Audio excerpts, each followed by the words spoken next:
Hi, good evening. Thank you for joining me today on talking about effective observations. For our school year, we use walkthroughs as one of our main ways of communicating with teachers and also kind of doing evaluations on what's going on in the classroom. So, the topics we're going to cover today are going to be pretty much the purpose and the process of what walkthroughs look like. How often do we do walkthroughs? What the observation expectations are, your feedback expectations as well. So it really begins with three quotes that I think are super important that kind of really explain, the purpose of walkthroughs and why are they so important to us. Big thing is that it paints a picture to inform instructional efforts. It tells us what's going on in the classroom and how we can kind of help support the teacher. It's also a way to build mutual respect between administrators and teachers. We want to create an environment where everyone works together for the common goal of student success. And then lastly, we work together to improve students' results, their own professional development, and each other as people. So again, it's not supposed to be a targeting. It's supposed to be an informational process where we work together to really build up instructional practices to overall benefit the students. So it really begins with what does this cycle look like? Again, it always begins with telling the staff exactly what the walkthrough forms look like. We give them a copy of it. It's not a secret. When we do conduct our walkthroughs, it's done digitally. So we use an iPad or our phones. We're able to do it on the spot. And then we submit that to them immediately. They have it. It always has an area of reinforcement, area of refinement. The refinement, again, is something we want them to work on. And then again, we're going to go back and do another walkthrough to ensure that they're implementing that refinement. So that's pretty much what the process looks like. Again, the frequency of walkthroughs is done on a monthly basis. Again, we want to make sure that we're being active with walking through classrooms, because when we're not doing walkthroughs, we're doing formal evaluations, and those are done twice a year on top of this.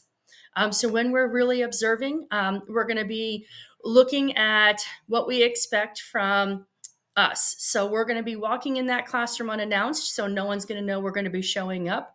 We're going to be recording those notes on the iPad. We're using Google Forms as a way of recording those notes. We might be walking around and asking students, what are they working on, what the objective of the lesson is. And then once all that information is gathered, we're entering that on the Google form. And as soon as we press submit, it's immediately sent to that teacher. And then we leave the classroom. We try not to be disruptive. We want to be pretty much discreet when we're walking in there, not to interrupt learning. One of the things that we're kind of looking for is that the number one thing is that since we are a leadership school, we want to be greeted by a door greeter when we walk in, because again, we want to know what are the class working on. Best way to find out is by the students.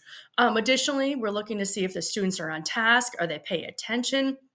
What is the teacher doing? Is the teacher working with the students? Are they sitting behind their desk? Are they engaging the kids? We want to know if there's instructional strategies that are being used. And of course, is the work that's being done aligned to the objective and to the curriculum that we're supposed to be using? So again, the type of data we're looking for, this is an informal observation of the classroom. This is based on the formal evaluation rubric that we use. This is just in a very shorter version of it. But again, we let everyone know exactly where the data is coming from, and it is informal. The next one is that how will the data be communicated? After that walkthrough is communicated, the teacher receives an email right away with the details of the notes that were taken, and they see all the responses that were entered. Again, what do we expect teachers to do with that data that's received? As we said, that they're going to receive an area of reinforcement, area of refinement. Reinforcement is something that's really positive, that stood out to us, that we really want to call out. And then that refinement is something that maybe needs to be corrected or changed, or just a little bit of adjustment. And the expectation is that that refinement would be implemented moving forward. Also gives them a heads up for when they go into their formal evaluation, something that they might really want to look into changing. So again, What the two platforms that we use, we have a link to the Google form. You can kind of see in that picture there that we do have an official form that we use. We all have access to that as administrators. And then at any time, we can download that information onto an Excel worksheet. It kind of gives you a small sample there, and all the stuff that we entered into that Google form automatically gets downloaded, and we're able to use that information to kind of do whole evaluation in terms of what maybe we need to think into a professional development, additional training, and trends and data that we're seeing. So thank you. I appreciate you attending today and learning more about our walkthroughs and our process. Have a good night.